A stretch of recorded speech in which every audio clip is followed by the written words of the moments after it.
What's going on, chat? Welcome back to the stream as a part of our essentially daily stream here, where we stream every single day during the week at 8 p.m. Eastern time.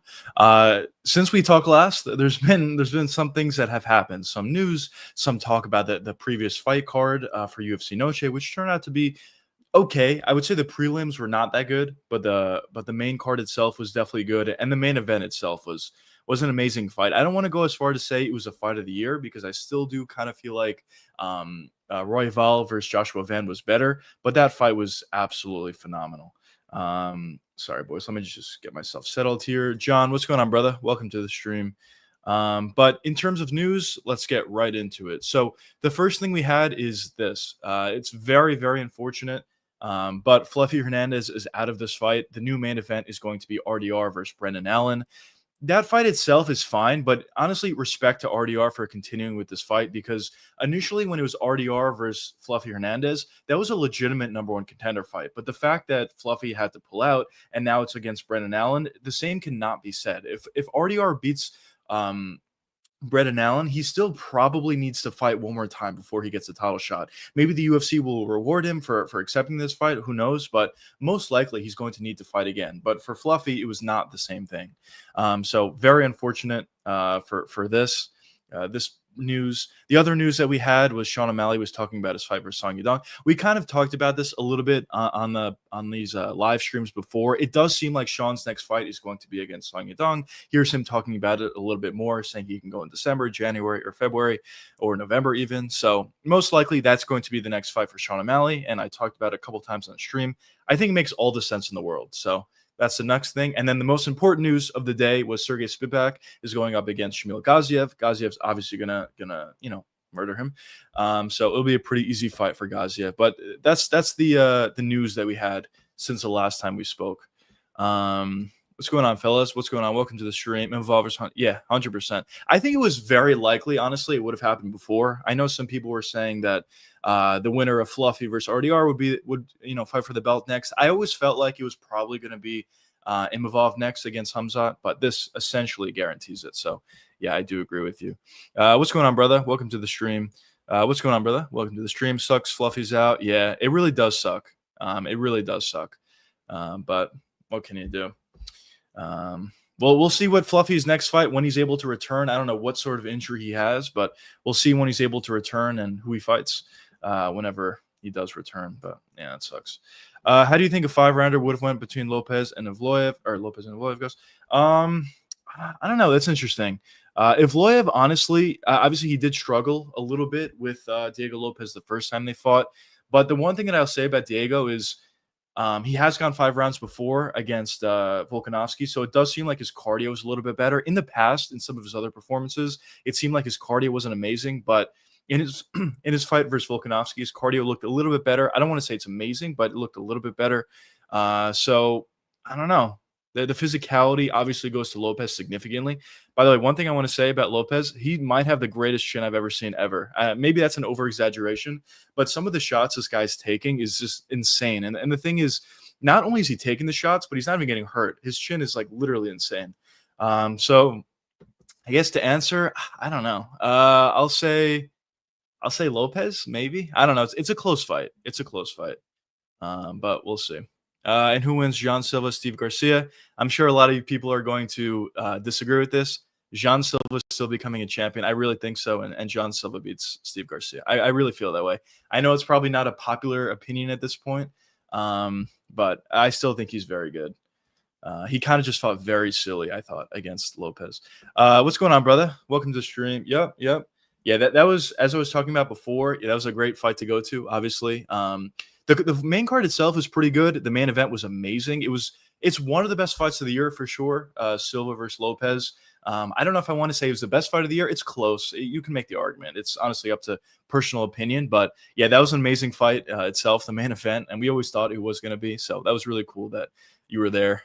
So congrats. Yeah, but that was sick. That was a fire fight.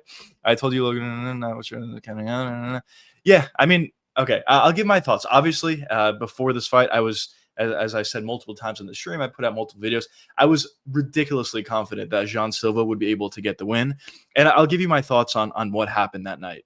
So basically, one thing that I did mention in a lot of these streams is I said, if Jean Silva gets taken down, it's probably not going to go that well. In the first round, that's exactly what happened. Silva basically went in there and he had absolutely no respect at all for Diego Lopez. He thought he was going to knock him out. He thought he was going to absolutely run through him. And honestly, that's what he's been able to do to everybody else prior to that. So that's probably why he thought he'll run through Diego Lopez. But in the first round, he made countless bad decisions. He threw a spinning kick to the body, which the risk to reward just wasn't there, especially considering if you get taken down, Lopez has a significant advantage over you. But as I said, Jean Silva just didn't respect Lopez at all, so he threw it anyway, and he got taken down for it. He got put into full mount. And I thought in that situation, obviously, Diego Lopez was dominant in that situation. But after Jean Silva was able to get out of that situation, I thought it was very likely Jean would be able to win because that was literally the worst possible spot that he can be put in. Full mount in the first round when Diego Lopez wasn't tired. And then in the second round, I mean, he was like, I know I'm obviously a Jean Silva glazer, but he was piecing up Diego Lopez, if we're being honest. He was doing great work in that second round. And then once again, he just got over aggressive and he kind of ran right into a spinning elbow. So overall, amazing performance from Diego Lopez. There's a couple takeaways from that. First takeaway is what I mentioned before. Jean Silva just didn't respect Diego Lopez at all. Second thing that I take away from that fight is Diego Lopez has the best chin by far in the division, maybe the best chin in the UFC. It's honestly insane, the chin that he had. He was taking like very powerful shots. He took 6 or 7 full power Jean Silva shots, and I don't think anybody in the weight class could do that, could take those shots. And then the third factor is Diego Lopez is just very good. So definitely a really good fight, definitely a really fun fight. And as I said before, Jean Silva is still becoming a champion. I really do believe it. I posted on my Twitter. Obviously, I'm well documented on how confident I am in Jean. So I think by the end of 2026, he'll become a champion. I really still think so. But obviously, it's not a popular opinion at this point. Easy fight for RDR. Don't know why. Yeah, I think so as well. I mean, it could be interesting, I guess, but I'm not too high in Brendan Allen either. I do think RDR figures it out and probably gets a win there. But I guess it's interesting. Initially, I was hearing some rumors it was supposed to be Paulo Costa versus RDR, but then I guess they decided to go with Brendan Allen. So, yeah, it sucks. Obviously, Fluffy RDR was the fight to make, and it was an amazing fight, one of the best fights of the month of October, even though there was 2 pay-per-views in that month. So, it sucks, but at least RDR is still on the card, I guess. Made an estimate of money been since the Fighting Nerds this year. Let's go, bro. Yeah, they all lost. Well, fuck who's that? Yep. Yes. Lopez. Yeah. Well, I partially agree. In my opinion, I really feel like the fight to make is Yair versus Diego Lopez. Listen, I'll make it clear. Lopez probably runs through Yair, most likely. But because they have the beef, I think the excitement is still there. And if Lopez beats Yair or if he beats Evloev, I actually don't think it matters. If he wins one more fight, he'll probably get another title shot, especially considering I don't really think Volkanovski is going to be holding the belt for that much longer. Not saying he's going to lose to Lerone Murphy, but I think he's going to retire. Either he's going to lose or he's going to retire after a win over Lerone. So I think one more win for Lopez, he'll get a title shot. And if it's against Yair, if it's against Evloev, I don't really think it matters. He'll get a shot anyway. So in my opinion, I would still like to see Yair just because of the beef. But if they do Lopez versus Evloev, that's still obviously a really fun fight. And we'll see what they do. Jean Silva still becoming champion. Well, yeah. Welcome to the stream, by the way. But yeah, I agree. I don't think many people would agree with this, but I really think so. I think he's just too physical. I mean, even if you look at that spinning elbow he took, it was a perfect stoppage. There's no complaint about the stoppage at all. But most guys, especially the power that Diego Lopez has, most guys probably get knocked out in that situation. And Jean was still alive. I mean, he was a good stoppage, but he was still alive, which is kind of crazy. So I agree. Jean's becoming champ. He just needs to fight a little bit smarter, which may not be a reality for Jean. But even if he doesn't fight smarter, I still think that he's going to become a champion. Looking back at it, it almost feels like Lopez is probably the worst matchup in the division for him. I'm not saying that other guys can't beat him, but just because Lopez has an insane chin, and part of the reason why Jean Silva is successful is because he's able to land big bombs on his opponents and knock them out, even if his opponents are doing good work against him. But I agree with the premise overall. He says Evloev would finish Lopez. At 100%, he will not finish Lopez. I will guarantee that. As I said, first of all, on the feet, he hasn't finished anybody. So he's not going to finish Lopez. Honestly, after the Jean Silva fight, I don't know if anybody finishes Diego Lopez with a knockout on the feet. His chin is just insane. And on the ground via submission, also very highly unlikely that he would submit Diego Lopez. Diego Lopez is really good on the ground. He has tremendous jiu-jitsu. And the first time they fought, he was actually on the offensive with his submissions, not on the defensive. So just about like a 99% chance if they ever do fight, if Loyev will not finish Diego Lopez. Lopez as a shots, no problem. People, are his wait, what are his shorts with no problem? Oh, you're saying he ate the shots with no problem? While people say he couldn't. I'm assuming that's what you're saying. Yeah, I thought, well, if you watch my prediction, I thought early on he'll be able to eat the shots, but after a course of a 5-round fight, the damage would just be too much. But obviously it wasn't that long of a fight. So yeah, and he was able to eat big bombs. He ate, like, as I said, like 6 or 7 full power bombs from a Jean Silva, and Jean's a guy who obviously has a lot of power for the weight class. So his chin is just insane. It's like next level. I would love to see Lopez versus Prime Max Holloway at fight. Yeah, that would be insane. Chin for chin, who's better? I don't know. Honestly, I want to make the argument that Diego Lopez may have a better chin. I mean, it's a smaller sample size, but some of the shots he's been able to take over the course of his career is insane. I know, obviously, Max Holloway, his chin is absolutely insane, but it's honestly mind-boggling how good Diego Lopez's chin is. I mean, it does help that he's so much bigger than everybody else, but still, it's insane how good his chin is. We have to stop saying easy fights. Yeah, I mean, I don't think anybody was saying that Diego Lopez would be an easy fight for Jean Silva. As I said multiple times, I was very confident Jean would win the fight, but not even me said it would be an easy fight. So I don't think anybody was saying that. Maybe certain people, but for the majority, nobody was saying that. But for other fights, yeah, people do say that, and I've said that as well. I think Justin Gaethje is kind of an easy fight for Ilia Topuria. So it depends. For me, it depends on the fight. What's going on, brother? Welcome to the stream. Sterling versus Arnold Allen. If Lopez versus Yair happens, yeah, I don't mind that. I don't mind that at all. I know Arnold Allen was supposed to fight Yair a while ago, but there hasn't been any movement at all on that. So I don't know if that fight's going to happen. Actually, I'm assuming it's not going to happen, considering how long it's been since we heard those rumors. So I don't mind that matchmaking at all. As I said, they could put together Lopez versus Evloev. I wouldn't mind that, but my preference would be Lopez versus Yair. Have it like the main event of some fight night or a co-main event of a pay-per-view. They have significant, like, legitimate beef.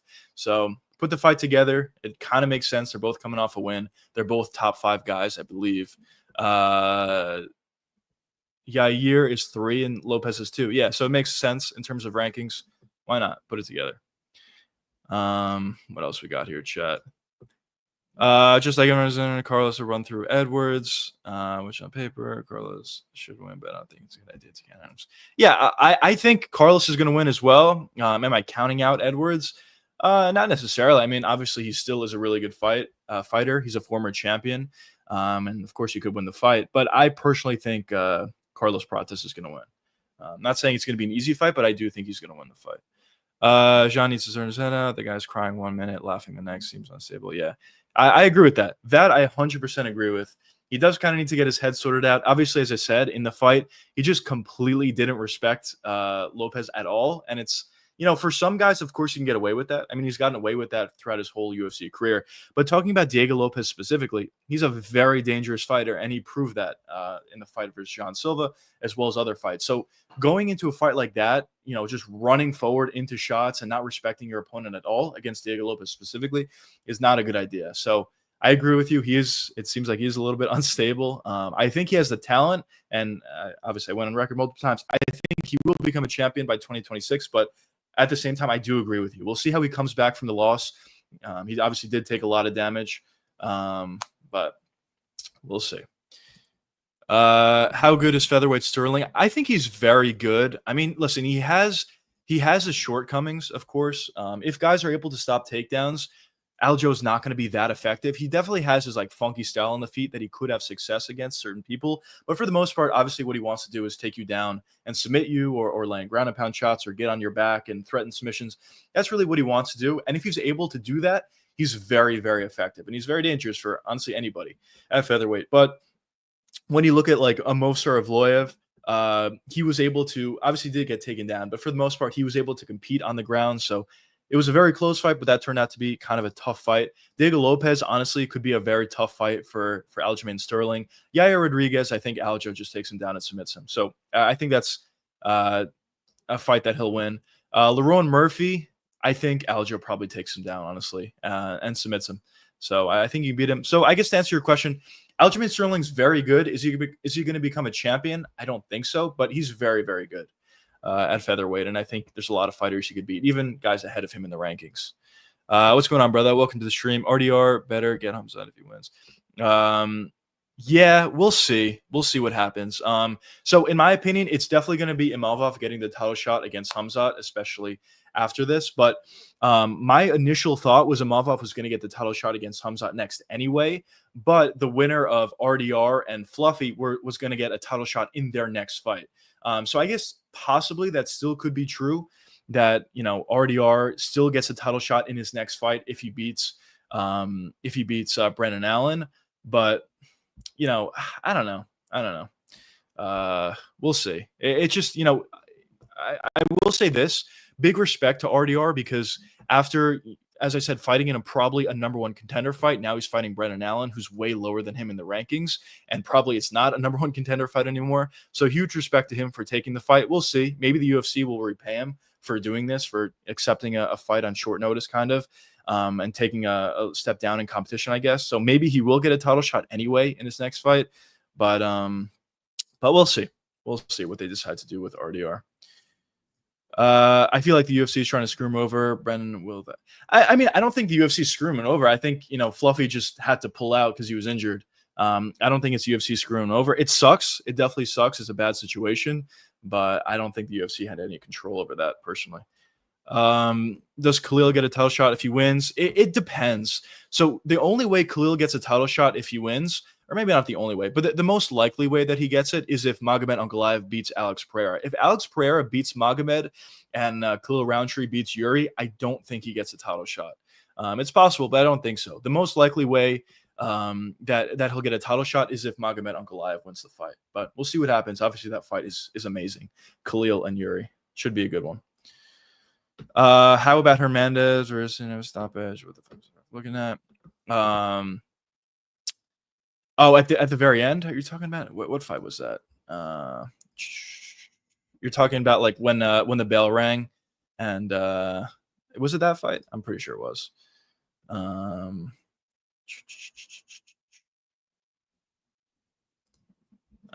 Yeah, I think it was. Anyways, yeah, I don't know. I don't know. That was weird. That was weird. The bell rang like 4 or 5 seconds before he stopped it. So that was weird. Wow, Fluffy pulled out. Yeah, welcome to the stream, brother. Yeah, he did pull out. It's unfortunate. I don't know how long or what happened, or how long it would take for him to come back, but yeah, he pulled out. Sterling fight like a spider. Just remember he has 2 arms. Yeah, he does kind of fight like a spider. Bullshit, you suck out. Damn. Perfect way to describe how Sterling fights. Yeah, it is. It actually is. I like Jean Silva, but the shit he does pisses me off. Of the attack when I turn his back and he just lost him. Yeah. Yeah, I mean, I get the criticism. I fully get the criticism of Jean Silva, of just the way he acts pre-fight, during the fight, high-fiving. That's actually a big thing. So another thing that I want to say is during the fight, Diego Lopez at the beginning of the first round said only one time he's going to glove touch, because what Jean Silva likes to do, which is really effective for him, maybe kind of scummy depending on how you look at it, but what he likes to do out there is he likes to there'll be like a sequence where we'll throw a couple shots, his opponent will throw a couple shots, then he likes to glove touch his opponent. And basically what he's trying to do there is kind of like get his opponent off guard a little bit, but also reset. It's kind of a reset for him. And when he's able to slow down the pace, at that point, then he can explode into another combination. We saw it against Bagdasaryan. As soon as he glove touched Bagdasaryan, he then exploded for a combination with his left hook right hand, which is his best combination, and he was able to find the finish. And Diego Lopez essentially didn't fall into his tricks, or didn't fall into his game in this specific fight. So other fighters are probably going to learn from that and probably not glove touch Jean Silva. So that's just, I guess taking away something from him. But yeah, definitely interesting. Shame Strickland has been RDR or RDD, which could be a cool fight. That could be an interesting one. Honestly, yeah. If Strickland was not banned, they probably could have done that fight, and I think it would have made sense, honestly. Obviously, they never fought before. Strickland is higher than RDR in the rankings, so it makes sense for RDR. And if RDR beat Strickland, he probably would deserve a title shot in his next fight. Not saying he would get it over Imavov, but in his next fight, he would deserve it. So that fight probably would have made more sense, honestly, than Brennan Allen versus RDR. But yeah, Strickland's is banned, unfortunately. Who's O'Malley fighting? How do you know? I've seen a bunch of rumors. It's not official or anything like that, but I've seen a bunch of rumors, and there was just a video where Sean Strickland put out, or not Sean Strickland, Sean O'Malley put out yesterday, I believe, when he was talking about him fighting Song Yadong. So it's not official or anything, but the rumor is there's been a bunch of rumors out there already about Sean Strickland fighting Song Yadong, and it's probably either going to happen late this year or early next year. So as I said, not official or anything like that, but most likely that's going to be the next fight for Sean O'Malley. And it's something that I talked about even before the rumors on these live streams. I said for a while that I thought it made sense for Sean because everybody else around him was either booked to fight somebody else or they already beat him. So I thought Song Yadong for Sean O'Malley made sense for both guys, honestly. I think it's because Lopez was trusting Jean Silva. Yeah, so at the very end, I know Jean Silva punched Lopez in the back of the head, which is messed up. 100%, he should not have done that. But on the live broadcast, they were saying that Jean was unhappy with the stoppage, and maybe he was, maybe he wasn't. But well, I'm sure he wasn't happy with the stoppage, but that wasn't the reason why he hit Diego Lopez. Diego Lopez, as soon as he won, was having an argument with Jean's cornerman, and that's what started that. It wasn't because he was mad at the stoppage. So yeah, that's kind of what happened there. Obviously, he was not right by Jean Silva. He should not have done that. But just to give some more clarity and context to that situation. Mikey, what's going on, brother? Oh, thanks again for becoming a member, by the way. Hey, Juice, do you think Brennan will win? I hope not. I don't think so. I don't think so. It's an interesting fight. Obviously, Brennan Allen has good striking, and he does also have decent or good jiu-jitsu on the ground and decent work. So maybe he can kind of nullify some of the things of RDR early, but honestly, I don't think so. I think maybe it could look somewhat close early on, but as the fight does progress, I think RDR will start to pull away, and I think he wins the fight. But thanks again. Thanks once again, I should say, for becoming a member. Jean Silva is a manipulative fighter. Yeah, he is. He is. He honestly is. It doesn't mean that he's not good. Like, I think he's legitimately really good on top of that, but he definitely does use tactics in order to get subtle advantages over his opponents by, just glove touching, laughing, talking, whatever. He just does whatever. And he's not the only guy that does that. I mean, Volkanovski, I don't think people even realize this, but Volkanovski all the time utilizes glove touches mid-fight as kind of like a reset for him. Now, obviously, he's not nearly as explosive and powerful as Jean Silva, so the results aren't exactly the same, but he does do that. Not to criticize Volk or anything. It's obviously a part of the game, but Jean definitely does that as well, probably more than anybody else. Jean's a little bit nervous. Let's go, Jean. Or John, not Jean. I don't care about the high five and everything. I love it. Yeah, I don't care about it either. I mean, as I said, it's a part of the game. And Jean Silva utilizes it more than anybody else. So it's just part of the game. If you don't like it, then just don't high five him. So I personally don't mind it either. But yeah, he is getting an advantage kind of by utilizing that. I don't get why fans end a fighter that wants a lot and the fight makes it more fun. Yeah. I actually would agree with that. Listen, if you're being super disrespectful and emoting and you get knocked out, it's kind of like seen as instant karma. So I guess that's kind of fun. But honestly, emoting in the fight like Jean Silva does, I feel like almost builds the stakes of the fight, because if you're emoting and you win, it's like kind of crazy because you're almost clowning on your opponent and just showing your dominance. But if you're emoting and you get knocked out, it just, it's just raising the stakes. I don't know. So I honestly don't mind it that much either, to be honest. Lopez said that Jean Silva started the beef. Yeah, I don't even know what happened with the beef. It kind of seemed like it came out of nowhere. I didn't know they had beef, and all of a sudden, fight week, they had beef. I wouldn't be shocked if Jean started the beef or Diego. I don't know. I wouldn't be shocked either way, to be honest. But yeah, that just kind of came out of nowhere to me. If that punch actually connected, that Jean there in the fight, it would have done. I would have been surprised if Lopez. Yeah, I mean, because you're saying it was to the back of the head. I mean, maybe, whatever. I mean, I'm luckily it didn't land clean or anything like that. But yeah, that was not an amazing situation. But yeah, luckily it didn't land clean or whatever. But yeah, Diego Lopez's chin is arguably the best. Is there anybody in the UFC that has a better chin than Diego Lopez? Like off the top of your guys' head, I really feel like there's nobody. But maybe it's recency bias, but he takes a lot of big shots. Him when fighters act too friendly. Love JDM. That's fair as well. That is fair as well. Yeah. The so I guess I'll kind of agree with pencil shapes on one thing. I don't mind the emotes, but at the same time, I also agree with you here. Yeah, I don't know. I don't love all the when they're being too friendly in the middle of the fight. I mean, you're fighting. At the end of the fight, you guys can hug it out. So maybe I'm contradicting myself a little bit, but I kind of agree with that as well. Justin Gaethje, yeah, he has a great chin historically, but he was knocked out clean by Max Holloway. So, in my opinion, I think Diego has a better chin than Justin Gaethje. Although Gaethje's chin's amazing, and he's taken a career of damage, so obviously his chin's going to get a little bit worse over time. We'll see what Diego Lopez's chin looks like in 4 or 5 years from now, assuming he's still fighting. But yeah, Gaethje's chin is amazing. Marvin Vettori's chin is amazing. Marvin Vettori has a real case as well. He's taken some enormous shots. If you look at his fight versus Jared Cannonier, he took so much damage versus a very hard puncher, Jared Cannonier. And yeah, he got his ass beat. I mean, he took an absolute beating, but he didn't get dropped, I don't believe. And obviously he didn't get finished. So Marvin Vettori's chin is insane. Marvin again, yeah, his chin is insane. Wax Dalloway. Yeah, Max's chin's amazing too. Yeah, I guess it's kind of unfair for Max as well as Gaethje because they're kind of at the tail end of their careers. Not saying they're not good fighters anymore. I said this multiple times. I think Max is kind of in his prime or looking the best that he's ever looked.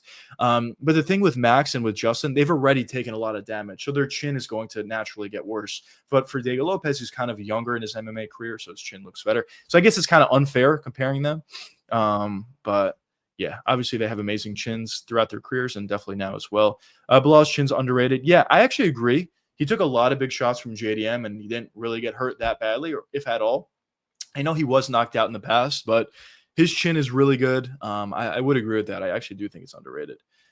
That's one thing I don't get about Gaethje. He doesn't fight friendly. He's friendly after the fight. Yeah, that is true. Kelvin's chin's amazing. I mean, he has benefited that he's always like 28 pounds heavier than all of his opponents, which is kind of frustrating, but his chin is ridiculously good. If you look at the Israel Adesanya fight, alongside with other examples as well, he takes humongous shots and he doesn't go down that often. And most importantly, he doesn't get knocked out. So Kelvin's chin's amazing. Kelvin's chin is definitely amazing. I only hate when the fighter uses emo to land upon emotes. Yeah, I guess that's fair. But listen, it's a part of the game. If you don't want to do it, then just don't do it. But it is dirty. I agree with you, but at the same time, it's a part of the game. When you're in there, you got to protect yourself at all times. And but I don't love it either, I guess. Uncle Live has a good chin. Yeah, he has a good chin. The thing about Uncle Live, though, is he doesn't really take too many shots clean. He's very, very good defensively on the feet. So you're not really going to see him take clean shots. But it appears he has a good chin. But he hasn't had as much evidence, I guess I could say, as some of these other guys. Tom has a good chin. Yeah, I think Tom does as well. I would agree with that. We'll see as he fights longer at the heavyweight division. But he has a good chin for sure. He's taken some big shots. The shot that he took from Sergey Pavlovich, I know people kind of say that the power of Sergey is a little bit overrated, which I probably would agree with. But Sergey definitely did land a very clean shot on Tom, and Tom took it just fine. So his chin looks to be pretty good. But to be fair, Gaethje only got knocked on because his damage and he got beaten up. Fresher doesn't get on. Well, yeah, for sure, 100%. That's true. But I think that's a part of the chin. Like Marvin Vettori took a ton of damage against Jared Cannonier, but his chin held up. So yeah, 100% what you're saying is accurate. But I think other guys have shown the ability to take a lot of damage but still eat shots. Not saying that Gaethje's chin is not good. It's all-time great. But there's just some other guys that I think probably have a better chin. Max Holloway doesn't fight friendly either. Yeah, he definitely doesn't. Most guys do not. Most guys don't. I think Jean Silva is like one of the only guys that does. Kind of. Well, sort of. He kind of does. But Yoel Romero, he has an amazing chin as well. Yeah. I mean, he has no neck, or not no neck, but it's just an infused neck. So that definitely helped him out. But yeah, the head kick that he took from Paulo Costa, I know Paulo doesn't hit the hardest, but a clean head kick from Paulo Costa, probably knocks out most guys. So the fact that he was able to eat it is kind of insane. And even for Marvin Vettori, he took a lot of clean head kicks from Paulo Costa as well, and he ate it. It's kind of funny. 2 all-time chins took huge shots versus Paulo. RDR actually pretty crazy. Bomb from Whitaker. Yeah. Pretty crazy. Chinese. When we look at his career. Yeah, well, answering your second point. Okay, yeah, Chinese. But yeah, answering your second point in terms of the chin, yeah, he took a lot of big shots, honestly, and that clean right hand from Whitaker. Not saying Whitaker is known to be the hardest puncher, but that was literally a perfect shot on the chin, full power from Whitaker, and yeah, RDR got hurt significantly and he got dropped, obviously, but he was able to survive. So I do agree with you that RDR probably has a pretty good chin. Now, one thing that I will say, similarly to Diego Lopez, it does help that RDR is bigger than everybody else at the weight class.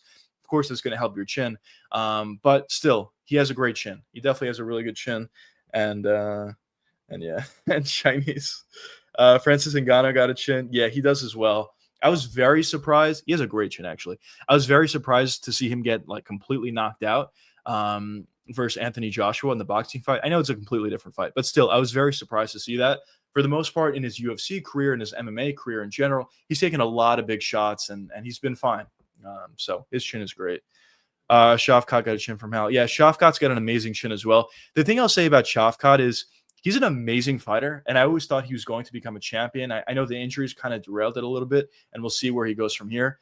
But his chin is really, really good. Don't get me wrong. But the way he fights, the super aggressive style that he does fight at, there's a good chance that he becomes a champion for sure, but his championship reign, if he does become a champion, is not going to last long. And honestly, his UFC career in general is not going to last long. He's a great fighter, but he's just too aggressive and he takes too many shots. Eventually he's going to get caught, and he's going to get caught bad, and he's going to get knocked out cold by somebody. There's just too many hard punchers at the weight class, and he takes too many shots at the weight class. And I love Shavkat. He's an amazing fighter, super exciting. He has a great chin, obviously, but just the way he fights is just not sustainable, which is unfortunate, but I just feel like that's probably accurate. And Holloway only get knocked out because he went back to featherweight, where his chin isn't the strongest. Yeah, I guess. Well, actually, I actually don't agree with that at all, if I'm gonna be honest. I don't agree with that. I think Topuria knocks out Max Holloway even at 155. His power is just a little bit different. But of course, Holloway's chin at 155 is going to be better than 145. I agree with that part, but against most fighters, yeah, he probably won't get knocked out even at 145. But I just think Topuria is just different. His power is just different. And I know it might sound crazy despite Topuria beating Holloway. I still believe Holloway's a nightmare matchup because he was actually winning for it. So I won't go as far as to say he was a nightmare matchup, but I will say he's probably one of the toughest matchups for Ilia Topuria. I will agree with you on that one. He does a good job at staying relatively safe with his new style. He does hit relatively hard, or hard, I'll say, not relatively. He hits hard for sure. And his length really gave some issues to Ilia Topuria. So I do agree with you in the premise that Max is probably one of the tougher fights for Ilia. Is he a nightmare matchup? I don't think so. I mean, obviously Topuria beat him, so I don't think he's a nightmare matchup, but I think he's a difficult matchup.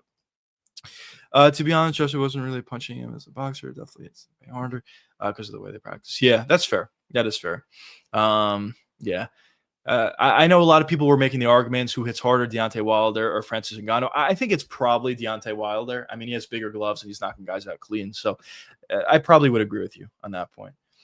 In a rematch between Holloway and Topuria, I believe it would be different. I really think Holloway could be. I mean, it's possible. As I said, I do think Holloway is a tough matchup for Topuria, but in my opinion, I still think Topuria wins, even in a rematch. JDM's better than Shavkat.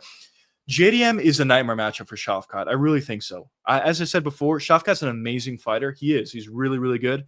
I just think JDM's a nightmare matchup for him, though, because the aggressive style of Shavkat, yeah, he may be able to land some big shots in JDM, but the boxing and slickness of JDM, he's eventually going to pull over to the side, slip a big right hand from Shavkat or a big left hand from Shavkat, and land a beautiful counter of his own. He's going to be able to counter or put punches together in combination effectively against Shavkat. I think JDM is a very, very difficult matchup for Shavkat, and I think JDM probably knocks him out, to be honest. DC has an underrated chin. He's only been finishing body shots, tempo shots at the chin. Yeah. Tempo shot, never chin shot. Yeah, that's fair. That's fair. He has a pretty good chin. Obviously, the head kick from John Jones would TKO anybody. And yeah, some of the body shots obviously is a little different.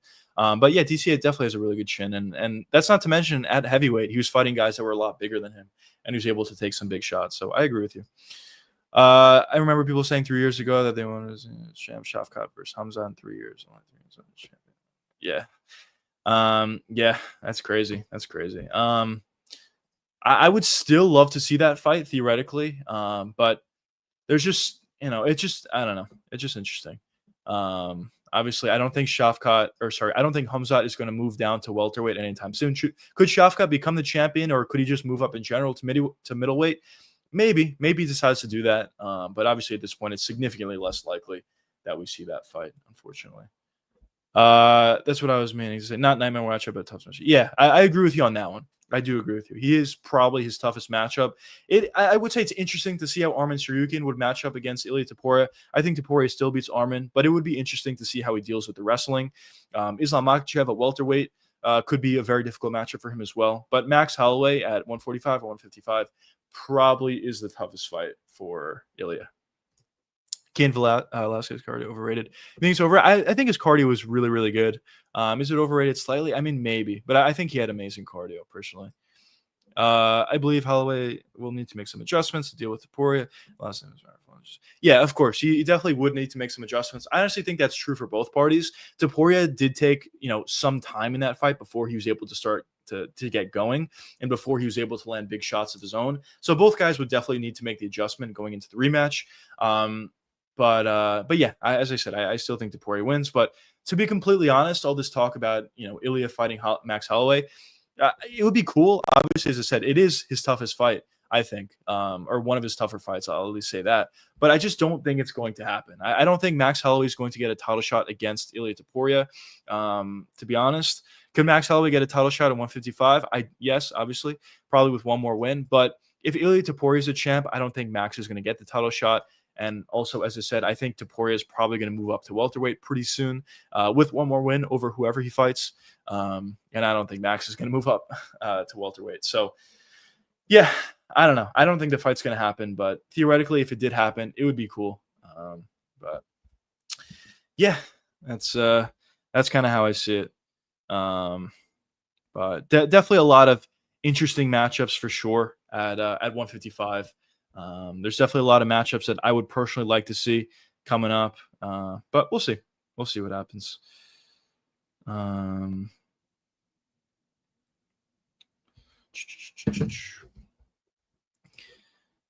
Arman ever controlled someone on the ground? Yeah, he's definitely controlled someone on the ground. He definitely has good ground control. I would say good, not amazing. It's good. He also has really good top pressure where he's able to land elbows. He was able to he was able to control Charles Oliveira on the ground and land big ground and pound shots in that second round. So he could, but with that being said, I do think Topuria will be able to stop takedowns, or even if he gets taken down, I think he can get back up. And on the feet, I just think it's not really that close. Arman's chin's not amazing, and Topuria hits really hard, and Topuria's boxing is obviously significantly better than Arman. So even if it's difficult for Ilia early, maybe gets taken down a couple times, I think eventually he finds a chin of Arman and knocks him out. Topuria is too small for welterweight. Not too many guys find it. Yeah, he's definitely way too small for that weight class, but I think he's going to make the move. I really do think so. At lightweight, he's probably going to fight one more time. I mean, I could be wrong, but I think he's probably just going to fight one more time at lightweight. Probably beat whoever he fights. It's either going to be Gaethje, Patty, or Arman, and I personally favor Topuria against all three of those guys. And after that win, I really think he moves up. Is he going to fight Islam? Is he going to fight JDM? We'll see. But I really do think he'll move up after that. And will he be too small for the weight class? Yeah, he's going to be small for sure for the weight class, but he's probably too small for 155 as well. He's way smaller than Charles Oliveira, and he's able to finish him. Obviously, this is another step up, but I don't know. His skill and his power appear to travel, but you might be right. Maybe 170 would be too much. Most time ground and pound, yeah. Ground and pound people, yeah. That's usually what he does well. It's so much easier to stay at the top of the rankings when I think so many fighters that would kill Chandler. Chandler, prime example. Yeah, I agree with you. I agree with you on that one. A lot of these guys are kind of sitting on their spot or taking specific fights that probably are good stylistically for them.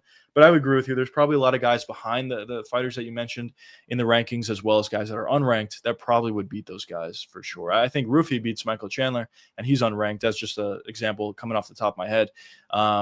So, yeah, I agree with that. How good was Bisping? Bisping was definitely very good. I mean, is he an all-time fighter? Probably not, but he was definitely really good. Obviously, he was a champion. He had really good power. His striking was solid. His grappling was not amazing, but he was solid. He was not a solid fighter. He was a good fighter. Obviously, champion.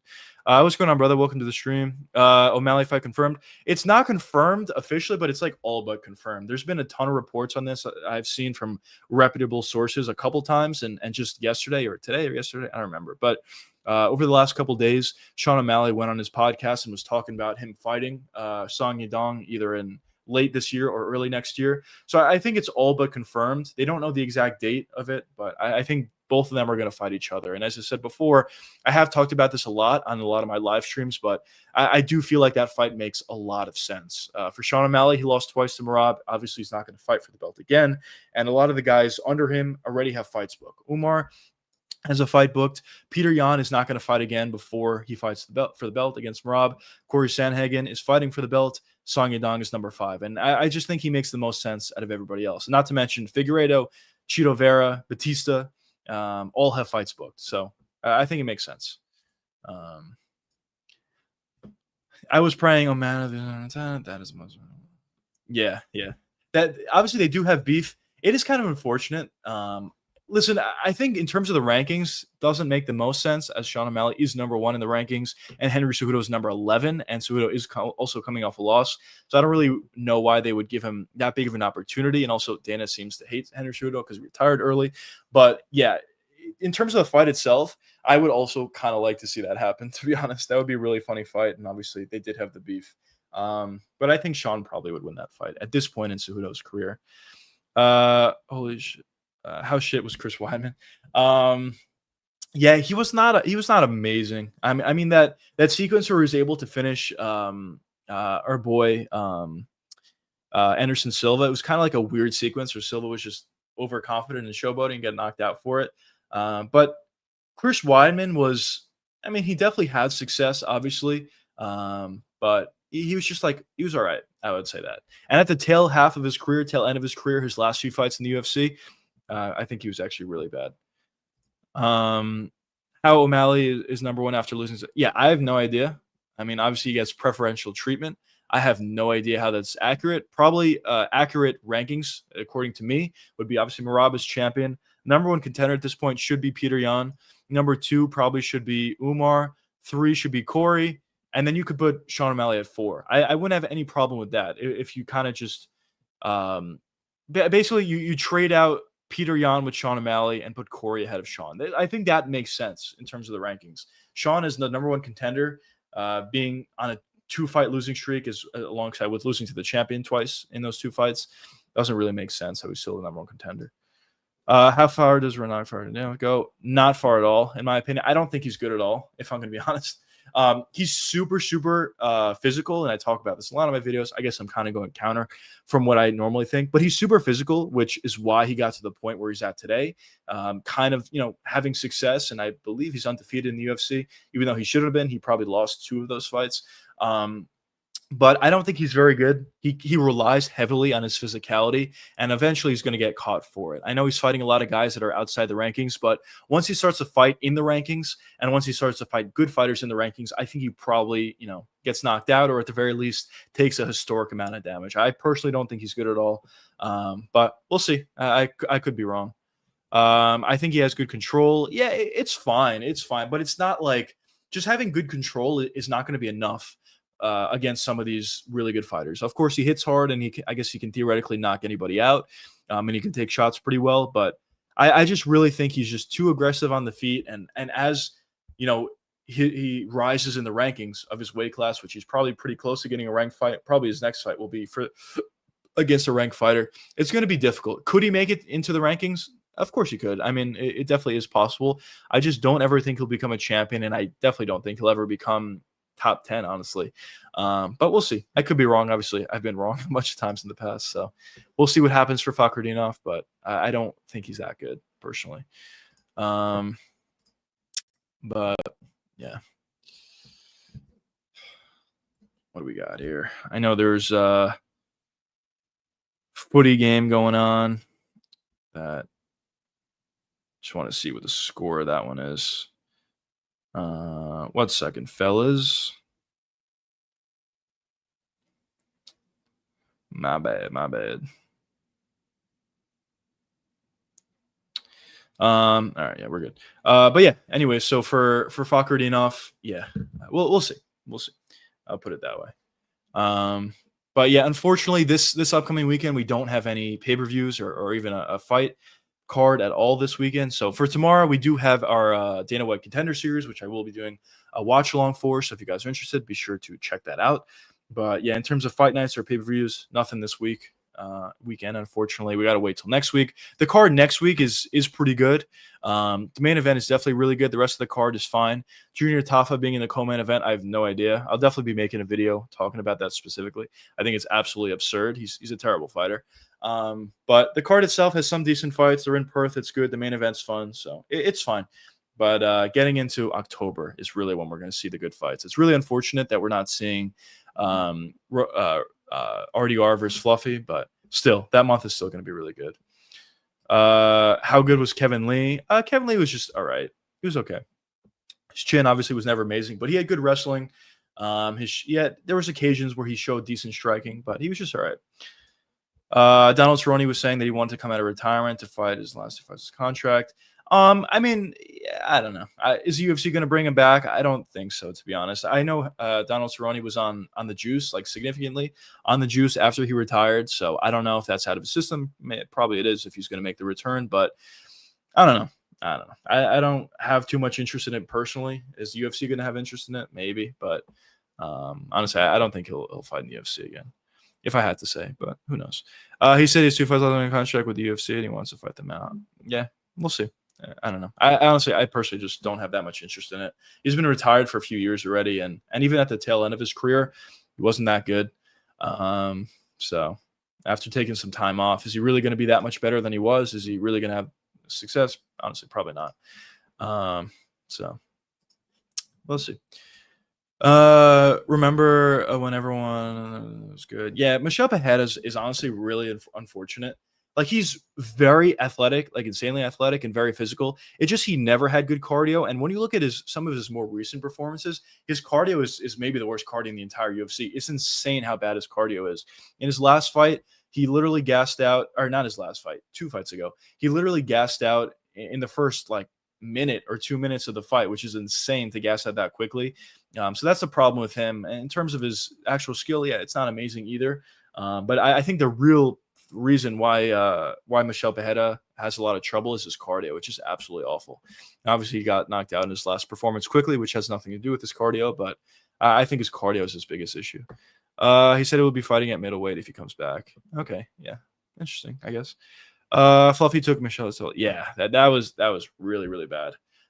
He kind of does it with everybody though. That's why I was really interested to see Fluffy versus RDR, just to see how he would perform in that specific matchup. But yeah, fortunately, that's what it was. But yeah, what else we got, chat? What else we got?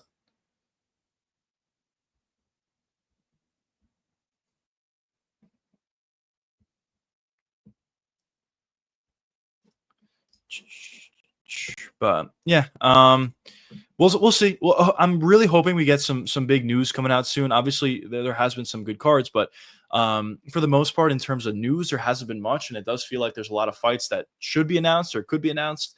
So we'll see what the UFC has up their sleeve and what fight announcements we get for November. For the rest of that New York card, that New York pay-per-view card, we'll see what they do in terms of fight nights for that month. We'll see what they decide to do for December in terms of pay-per-views, in terms of fight nights. The pay-per-view in December is probably going to be really good, if I had to guess at this point. And also, I do think that the fight nights are probably going to be pretty good as well. Usually in December, they go to Orlando, which are usually fun cards, so that'll be good. And probably be some other good fights as well. So I think to end out the year, we're going to have a lot of good cards. And to begin next year, honestly, I think there's a good chance we have some good fights as well. But yeah. If Yuri, Alex, and Reyes lose, then close them. Yeah, that would be so unfortunate if all that happens, to be honest. I'm kind of rooting for all those guys that you said. But yeah, I guess it could happen. We'll see. Do you like horror movies? Honestly, I don't. I guess I'm a little bit of a bitch, but I'm not that big of a fan of it. I'm trying to think of who the hell. Let's see if I can find him when he comes back. I don't know. I mean, I guess like, listen, if he actually decides to come back and the UFC's for it, maybe they can give him somebody that's like not that good. I guess maybe they can do that, or maybe they can give him somebody they're trying to build up just by giving them a decent name, decently big name. Maybe they could do that, but but yeah, I don't know. I don't think there's much interest at all from fans or from the UFC for him coming back. Cerrone's been yeah, it's just been forever, and for the last like 2 years of his career, he sucked. If we're being honest, so at this point, 3 years later, ever since sucking for the last 2 of his career, so basically he wasn't good in like 5 or 6 years, if that, maybe even longer. So. And it's never like he was that amazing to begin with. So I don't know. I just don't have that much interest in it personally, but maybe they decide to bring him back and try to build a young star off his name, which they do all the time. It's definitely criticized, but it's definitely a model that has been very successful for the UFC.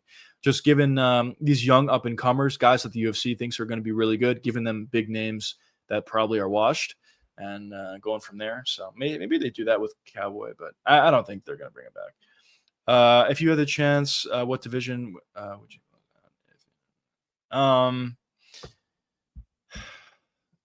If it's not, well, obviously the whole women's divisions as a whole. I'm just kidding, but well, actually, I'm not. But anyways, if I can close that one division, honestly, I actually think it's kind of a tough question because there's a lot of good weight classes. The worst weight class by far is the heavyweight division, but would I want to close out the heavyweight division? No. Eventually, it's got to get better, right? So, if I had to say, I guess I would say light heavyweight, but in my opinion, I like how the weight classes look. I wouldn't want to close out any weight classes, even though heavyweight, as I said, is absolutely horrible. I still don't want to close that out because even if it's bad right now, it can always get better. I think 125 is a great example of that. 125 was terrible when Demetrius Johnson was champion, but at this point, it's gotten significantly better. And I would make the argument that 125 is the best weight class in the entire UFC.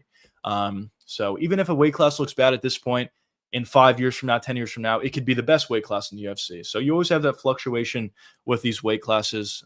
So I would personally like to keep all of them. And I know some people were even saying to add some additional weight classes to the UFC, which is never going to happen. I mean, Dana has talked about it extensively that he doesn't want it to happen, but who knows? Maybe Cerrone versus Cannonier, two vets. You're probably throwing in Cowboy in there to just get killed, to be honest. But yeah, I guess you could do that. Cannonier is coming off a loss. And what is he ranked? He's ranked number 10. But honestly, like Cerrone finds a knockout. Or sorry, Cannonier, I should say, finds a knockout. Very confident in that one. But who knows? If Yuri loses the round, true, I'm killing myself. Yeah. We'll see. We'll see. It's a tough fight, honestly, for both guys. I think whoever lands first may just win the fight. That's why it's so exciting. But we'll see what happens in that one. What about sci-fi movies? Did you like those? Yeah, I like sci-fi movies. I definitely like sci-fi movies. I would say the genre that I like the most is probably like war movies or like movies like that actually happen. But sci-fi movies are good too, for sure. Movies are just great in general, for being honest. Should Kai be cut from the UFC, the Japanese guy? Should he be cut? No, I don't think he should be cut, but he's definitely not good. I thought after he got taken down and submitted by Pantoja, I was like, all right, it's not a great look, but everybody gets taken down and submitted by him. But should he be cut? Probably not. The UFC should definitely give him a striker in his next fight. Obviously, he's definitely afraid of the takedown. Got taken down once and his whole demeanor completely changed. So I don't think they should cut him. He is still very dangerous on the feet, but yeah, he's probably should be out of the rankings. Is he out of the rankings? Let's see. He is out of the rankings actually. Yeah, so that's fair. Give him an unranked guy, give him a guy who can't grapple, and he'll be fun. Have you seen Live 2017? You should watch it. No, I haven't seen that. I'll take a look at it. Take a look. Cerrone's going to get killed at middleweight. CT can't be that bad. Yeah. He will not do well at all. Have you seen Weird Blind Netflix? Would recommend. I actually have not either. Good recommendation as well. I'll definitely check it out. Yeah, movies are tremendous. That's like Tony Ferguson and Cerrone, I think. The UFC would bring back. You think so? Well, actually, I honestly, I'm gonna be honest. I know I'm disagreeing with you a lot. I'm not trying to say anything personally against you, but I'm 100% confident they will not bring Tony Ferguson back. Dana White has talked about it a lot before Tony decided to retire. He kind of said he wanted him to retire, even a couple of fights before he actually retired. And when he officially retired, Dana said he was happy about it and he wanted to see Tony never fight again. So I don't think Tony Ferguson's ever coming back. Also, I would say Cerrone probably wouldn't either, but he would have a better chance than Tony would. What if Jean Silva loses next fight? Is that cause for concern? It would be. It depends who he fights next, but yes, if he loses his next fight, he would be. I think Silva's kind of in a very similar position to BSD. BSD had a really quick rise. He lost to a guy that was very highly ranked in Dustin Poirier. After that, everybody thought he would be terrible. I know, obviously, he lost to Moicano. Not a great performance in that one, to say the least. Everybody thought he would be terrible. Then he got a big win, and I think he's kind of back into that conversation of being a legitimate contender. I think Jean Silva, although he didn't lose that second fight, and although maybe he's not in the same situation as people saw BSD after losing a couple times, I think it's kind of similar. Like, I still think, like, for BSD, I still think he has a real chance to become a champion, even though that's probably not that popular of opinion at this point. And I think for Jean, I think the same thing. But if he loses again, depending on how it looks and depending on who he loses to, it would be a cause for concern, because looking through the featherweight weight class, I honestly don't really see many guys that beat Jean Silva. And especially at this point, after losing to Lopez, he'll probably stay at number 10 in the rankings, but he'll fight a guy for his next fight. He'll fight a guy who's way lower in the rankings. Maybe you give him Brian Ortega, which he probably knocks out, very high likelihood, if Ortega fights at featherweight, which maybe he won't. Or maybe you give him Arnold Allen, which maybe I think Jean would beat Arnold Allen as well, to be honest. Or maybe you give him somebody below him in the rankings, like Patricio Pitbull or Steve Garcia or David Onama, Dan Ige, or Giga Chikadze. I just think Jean beats a lot of guys. And I know I'm glazing Jean, but I just think he's very good. Brett, what's going on, brother? Welcome to the stream. I won 800 Lopez. Let's go, bro. Congrats. That was a really fun fight. Really, really fun fight. Timo, what's going on, brother? Welcome to the stream. If RDR wins, RDR should match up with Imavov first before Imavov gets a chance to fight. I think that would be unfair. Imavov was already the number one contender before he fought Kaio, and he got a win. I think that's unfair. I think Imavov, I'm not the biggest fan of Imavov, I will say that, but still, in all fairness, Imavov should get a title shot in his next fight against Hamzat. I think he probably loses, but he still deserves to get the title shot. And for RDR, if he beats If he beats Brandon Allen, should he get a title shot in his next fight? Probably not. Maybe he'll need to fight one more time, but he is also doing the UFC a favor. So maybe they decide to give it to him anyway. I don't know. But I think how it probably should go is Imavov versus Hamzat. Then if RDR wins, which I think he will, then maybe you give him one more fight, or maybe you give him the title shot next. We'll see. Should Manel Kape be cut if he pulls out again? That's a tricky one. I love Manel Kape. I think he's really good, a really fun fighter. But yeah, he pulls out like every fight or every other fight, it seems like, which is very frustrating. I don't think he's going to be cut, just because he is a really fun fighter for one, and he is kind of perceived to be not a star. I don't want to say that he's a star, but he's definitely a higher profile fighter, I guess. When Manel Kape fights, a lot of people or a lot of fans are excited. I'll put it that way. So I don't think he would get cut, but it would be very annoying if Manel Kape pulls out again. It's really ridiculous. But when he is out there, he's a great fighter. His takedown defense is insanely good. His striking is great. He's very powerful for the flyweight division. But yeah, he pulls out way too much. It's like Kelvin Gastelum missing weight. It just happens almost every fight. It's as good last fight. Yeah, it's true. It is true. Which honestly, in some circumstances, it is fair, but in others, it's not. I mean, Charles Oliveira was not looking amazing. All of a sudden, he rattled off a bunch of wins, and he became the champion. So guys can definitely not look good in certain fights and then, make a run and become a champion, or just make a run and become a really good fighter. It can always happen. For BSD, I think he's going to be a good fighter. And for Jean Silva, I think he's going to be a champion. As I said, by the end of I have it pinned on my Twitter. If you guys don't follow me, be sure to follow me. I guess I'll throw up my Twitter as a little quick shout out, but let me do it quickly. But yeah, here's my Twitter, MMA_juicy. Here it is. Jean Silva will become a UFC champ by the end of 2026. So it's pinned on there. I'm not taking it off. If I'm wrong, I'm wrong. But yeah, that is true though. That sentiment. Name one unranked featherweight. That's a good question. Let's see. Unranked featherweight. Now you're putting me on the spot. Putting me on the spot here.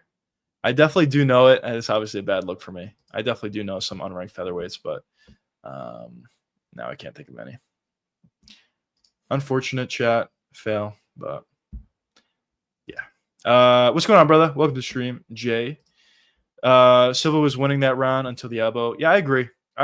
I think if they were ever to rematch, I think Jean was a big favorite in that fight, and I think it kind of was warranted. He was in the worst position possible in the first round, survived, and he was piecing up Diego Lopez in that second round. He really was. And then obviously he was over aggressive, ran into the elbow, and he got knocked out for it. Obviously, he just didn't respect Diego Lopez at all.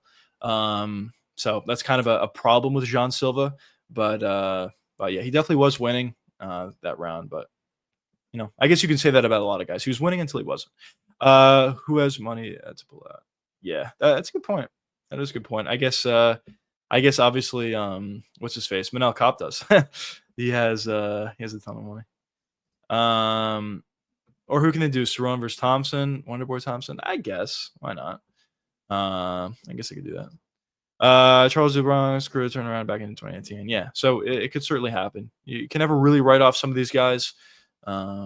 And yeah, people thought Strickland was a mid fighter until he become champ. That is another example as well. Actually, that's a good point. Nobody thought Sean Strickland would become a champ, and it was almost like ridiculous. It was seen at the time almost ridiculous that he was even getting a title shot versus Izzy. A lot of fans just thought that Izzy was just going to run through him, but yeah. Jean Silva did not like the pressure from Lopez. Yeah. That's fair, I guess. He didn't like the pressure. But when he was – honestly, whoever was winning that fight was kind of whoever's on the front foot, I should say, was kind of winning the fight. I guess not the finishing sequence, but for the most part, whoever was on the front foot was winning the fight. When Jean was on the front foot, he was piecing up Diego Lopez. When Diego Lopez was on the front foot, he was doing a good job at landing his calf kicks. That had somewhat effect on Jean, and also he's doing a good job at countering some of the aggression of Jean with that spinning elbow, with that takedown he found in the first round. So both guys were doing good when they're on the front foot, to be honest. Does featherweight have any unranked prospects? They probably do. I'm just forgetting this off the top of my head. I wish I can see. Let me see something here. I know this is a bad look for your boy, but can I see just like a list of unranked featherweights? Let's see.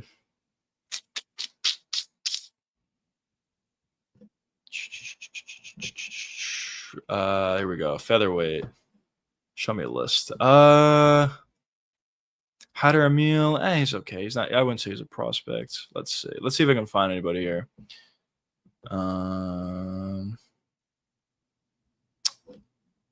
So far, no. There's a lot of fighters in this weight class. Bashi could be seen. Austin Bashi could be seen as a prospect. Yeah, I don't think he's going to be amazing personally, but he could be okay. Let's see. Anybody else that I'm missing? Brito he's not going to be a prospect. Shane Burgos is still listed on the UFC's website. Herbert Burns is still listed on the UFC website. What the fuck?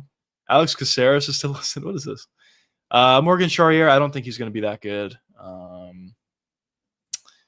Let's see. Do they literally have nobody? Or am I just forgetting? Acosta could be good, maybe, but I don't think he's a prospect. Verde, nah. Jose Delgado, he could probably be a prospect. He could be good. I feel like I'm forgetting about some obvious ones, to be honest. Rafili, no. Patricio, no. Oh, well, that guy that Patricio was supposed to fight could be a prospect at 145. Forgetting his name, but he could potentially be. I don't know. Probably not as good as some other weight classes. I actually still have trouble believing that Sean Strickland beat Izzy. Yeah, it is so weird, right? Honestly, I think if they rematch, I feel like Izzy would win. Honestly, I don't know. Maybe not, but that was just weird. They need to do Wonder Boy versus Black from Bellator. Does crazy shit with his hand, with the snake or something. Are you talking about what's his face? Um, Jesus Christ, this is so bad. Are you talking about MVP? Or are you talking about somebody else? I don't know. He has a name, MVP. I wouldn't call him a prospect, but Pat Sabatini is pretty good. He's definitely better than I thought. His striking is not good, but his grappling is great. Yeah, so I wouldn't say he's a prospect, but he's solid. He's definitely better than I thought. Yeah, MVP versus Wonder Boy. Is that what you're talking about? Yeah, MVP's in the UFC, obviously. Joe Strickland beats Izzy in the rematch. Yeah, I agree. I definitely agree. Wonder Boy obviously that. Yeah, that is true. They did say they're not going to fight each other. Gerald Mearshart, Kyle Dawkins just got announced for UFC tournament. Yeah, I saw that. It's not that exciting, but I did see that. I really hope he would. Really, Wonder Boy said that. Yeah, he did say that. And plus MVP said he doesn't want to fight Thompson. Friendship, yeah, doesn't want to fight. Yeah. So yeah, they're probably not going to fight each other. I really hope to get GM3 versus Craig. Short. Yeah. That actually would have been kind of fun, to be honest. They have a similar style. Yeah. Talking about MVP and Wonder Boy. Yeah, they do. But yeah. Yeah, fellas. Yeah. So they're not gonna fight. They're not gonna fight.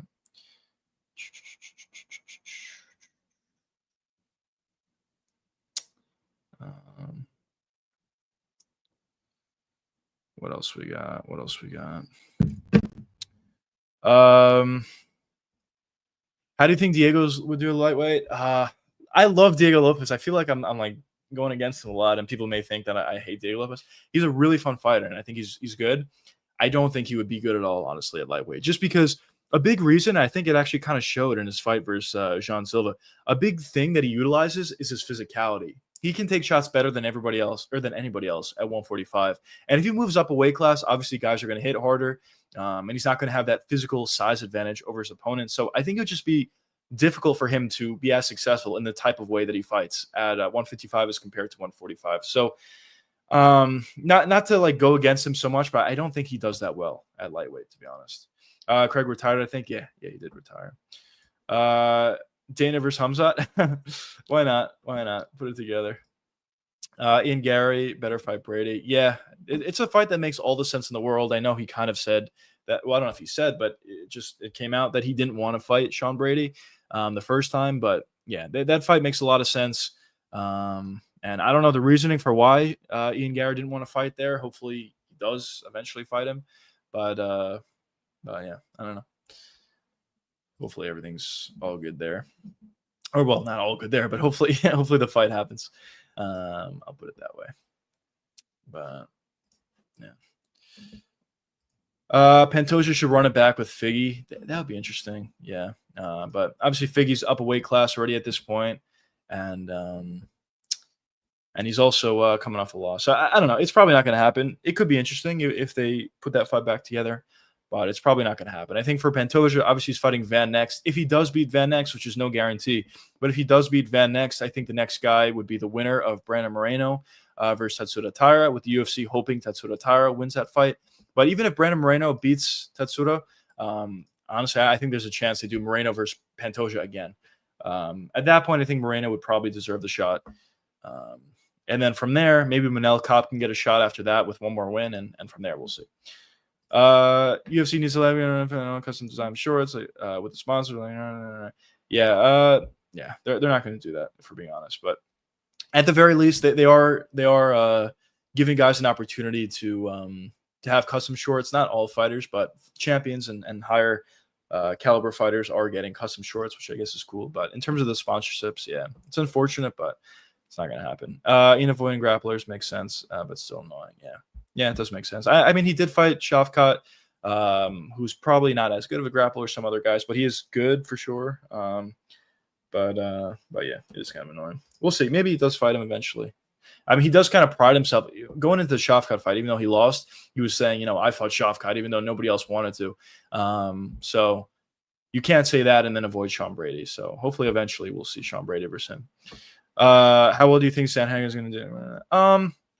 I think early on he's going to scramble effectively against Merab, but as the fight gets later, round 2, 3, 4, 5, I think the scrambles are just going to get harder and harder as Corey Sandhagen just gets more and more tired. So yeah, I think Merab wins. I'm very confident in that one. But early on, I think the scrambling ability of Corey is probably going to be somewhat effective. I mean, it was effective against Umar, so probably be effective against Merab at least early. That's one thing that Boxman allowed to give me credit with the trunks, unlike the UFC. Yeah, that's fair. I mean, they do get their custom shorts, but yeah, it's not exactly the same. I would like to see Garbrandt versus Merab. I actually agree with you. Garbrandt's never going to get a title shot because he kind of just can't get out of his own way. I don't think he'll be able to put the wins together to get there. But I do agree with you. Cody could honestly be one of the tougher fights for Merab with his great takedown defense, pretty good cardio, hits pretty hard, is really, really fast. So honestly, I agree with you on that one. But he's unfortunately never going to be able to get the wins in order to get a title shot.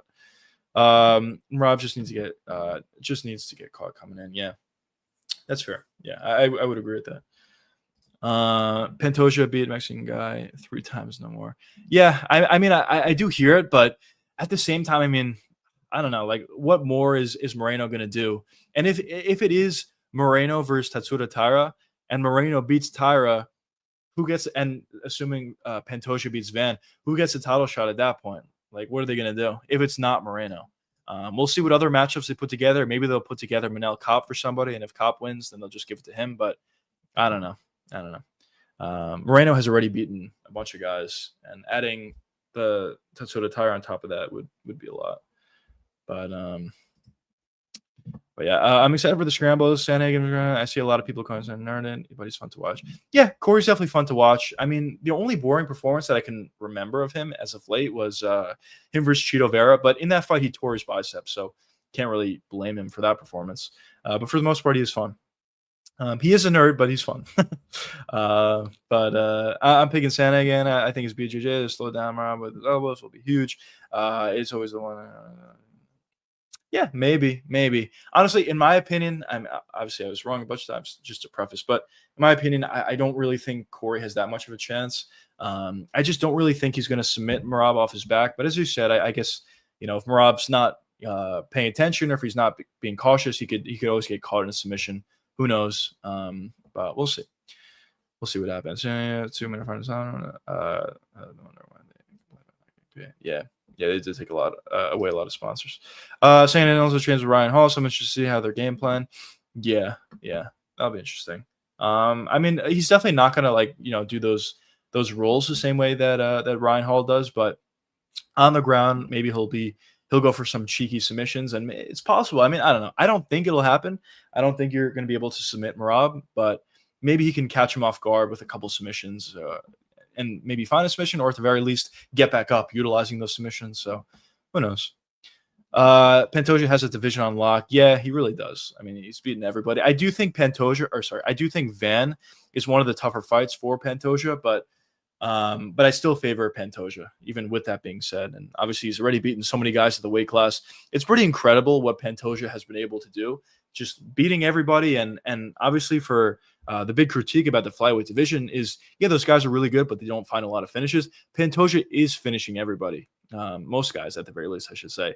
He's beating very high-level guys. He's beating them multiple times, and he's finishing them on top of that. So what Pantoja has been able to do at flyweight is very, very impressive.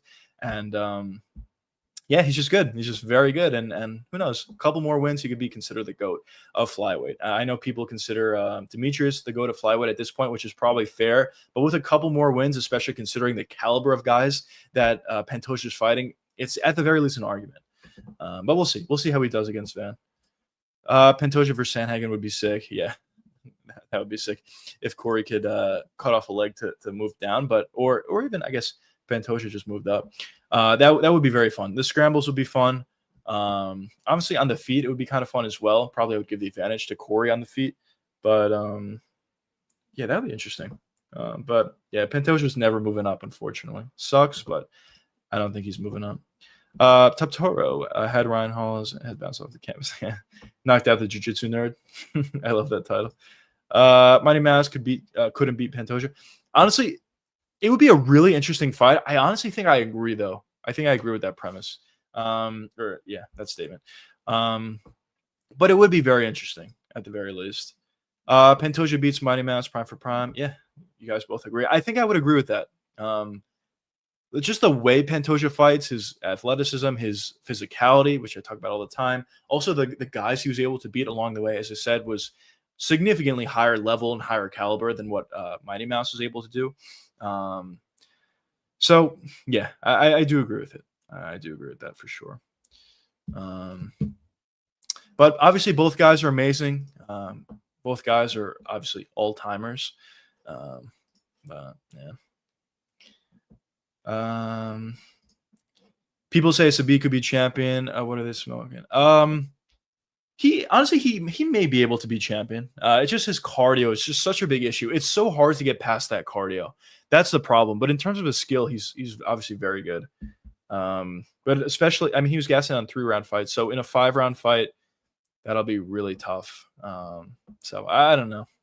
We'll see. I know a lot of people or not a lot of people. I think he specifically was hinting at a potential return, but probably won't happen. Let's go, John. Let's go. Zabit has no power. Yeah, he also didn't have much power at all. So that's fair.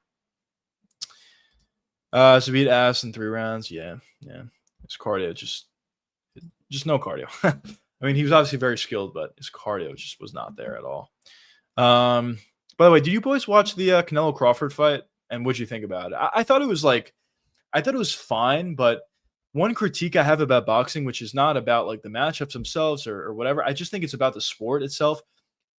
Obviously, what's it called? What the fuck? Canelo versus Crawford was a huge fight. It's an all-time fight, but the fight itself was just like fine. It wasn't boring, but it was just fine. And then when you look at like a random fight, Silva versus Lopez, it was like a million times more fun than Canelo Crawford, which I think kind of is it just kind of just says that MMA is just a more fun sport than boxing is. When boxing is good, it's really good. Like in some of the fights, some of the great boxing fights back in the day, they're really good. But a lot of times you kind of get fights like this, or even fights that are more boring. So it was okay, but it wasn't that great. He had a brother that currently fights. Yeah, I did hear about that. You're Duck Sabit. Yeah, ridiculous. Sabit beats Holloway. He's Sabit's worst matchup. Yeah, he probably is. That actually is kind of funny. He probably is Sabit's worst matchup. Neither one had damage. Yeah, that's true. Well, now, I would say at 155, Max Holloway has a good amount of power, but at 145, I would agree with you. Crawford versus Canelo was mid. Yeah, it was mid. It was just mid. It's kind of unfortunate, but dude, how many times, like just this year or in the last couple of years, has a boxing fight been perceived to be like amazing? But then it just turns out to be like mid. It kind of sucks, but like the UFC's equivalent would be Islam versus Ilya. Like, do you see in any world Islam versus Ilya being boring? Out of those like ridiculously high level fights, usually they're exciting. Like if you had 10 examples, 7 out of 10 times a very high level or highly anticipated MMA fight is going to be fun. But in boxing, it feels like it's like 4 out of 10 times that fight turns out to be fun, which is kind of unfortunate. But it's just a reality. Heavyweight boxing is fun, but the rest usually is super technical. If you don't like the sweet science, then I guess that's interesting. Yeah, that's fair, I guess. But yeah, heavyweight boxing is good, especially when Tyson Fury was there. The Fury rivalry with I don't know if you can call it rivalry. I mean, he won basically every time, but Fury's rivalry with Deontay Wilder, that is amazing boxing. When boxing's fun, it's really fun. So that series was absolutely amazing, but a lot of these other fights they're kind of just mid. And I guess you're right. If you like the sweet science of boxing, it could be interesting, but yeah, for the rest of us, it's not that fun. Have you ever let a girl piano? What the fuck? No, I have not. Have you? Yes, I do. It could be boring. You think so? I think it's highly unlikely. Because honestly, I'm not the biggest fan in the world of Islam, but honestly, I really don't think he's been in a boring fight that I can remember. And for Ilya, he's definitely never been in a boring fight. So, I mean, I kind of see where you're coming from. I guess you're saying Islam takes down Topuria and holds him down and doesn't finish him. I guess that's what you're saying, but I just don't feel like it's super likely, to be completely honest. I think it should be fun. The only highly anticipated fight that turned out to be terrible was Hamzat versus DDP. That's the only one that I can remember, but all the other ones in recent memory have all been amazing. So yeah. Are you Rick Allen? Something Rick Allen asked. That's really funny. Where's Rick Allen, bro? He hasn't been here in forever. You're saying Tank is boring? No, definitely not. Tank is definitely not boring. What I'm saying is a lot of times when you get these super highly anticipated fights, there's certain exemptions, I guess, like Tyson Fury, like Deontay Wilder, Anthony Joshua. There's certain exemptions, but a lot of times when you have these super highly touted fights in boxing, they don't turn out to be all that fun. Tank is obviously, as I said, an exception because he always gets finishes. But yeah, a lot of times it just doesn't turn out to be fun. Prime Canelo was also a good example of someone who's super fun, but a lot of times, not always, but a lot of times I feel like these super highly anticipated fights don't turn out to be as good as you would expect. Like even Ryan Garcia versus Rolly Romero, that was a terrible fight. Absolutely terrible. Ryan Garcia's fight versus what's his face was amazing when he was on Juice. Probably that was absolutely amazing. But Ryan Garcia's last fight was terrible, and that was kind of highly anticipated. Well, actually, it was anticipated that Ryan Garcia would just run through Rolly Romero, but he actually lost. And I don't want to say he got ran through, but yeah, he definitely convincingly lost. I'll say that.